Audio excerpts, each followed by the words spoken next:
Banyak orang pikir peluncuran kapal itu cuma soal dorong, lalu masuk ke laut. Padahal proses ini jauh lebih teknis dari yang terlihat.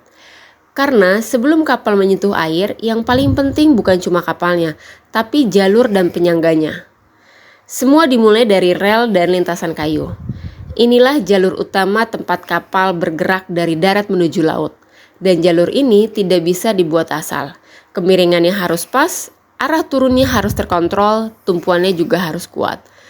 Karena kapal sebesar ini tidak bisa sekedar didorong, ia harus diarahkan turun dengan aman. Di bawah kapal digunakan kayu-kayu bulat sebagai roda jalan sementara. Kayu-kayu ini membantu kapal bergerak perlahan di atas lintasan.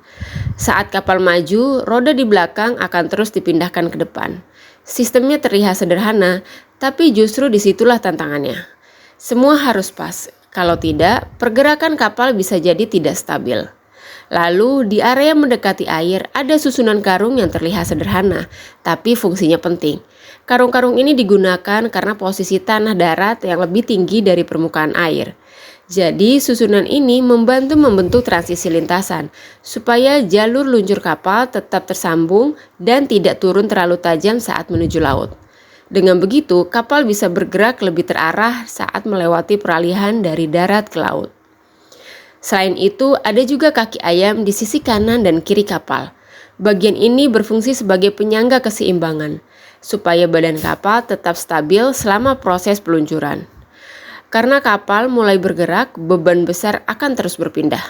Dan di momen seperti ini, menjaga kapal tetap seimbang itu sangat penting. Makanya, proses ini tidak bisa dikerjakan asal cepat. Ada yang mengatur lintasan, ada yang memantau posisi bawah kapal, ada juga yang memastikan kapal tetap aman saat bergerak ke air. Karena begitu kapal mulai meluncur, semua harus terkendali. Momen ini mungkin hanya terlihat beberapa menit, tapi di baliknya ada banyak tenaga, perhitungan, dan pengalaman. Peluncuran kapal bukan cuma soal berhasil masuk ke laut, tapi soal bagaimana kapal itu bisa sampai ke air dengan aman dan seimbang. Dan di tahap inilah semua persiapan benar-benar diuji. Ikuti terus perjalanan kapal Bromkin karena setiap prosesnya punya cerita.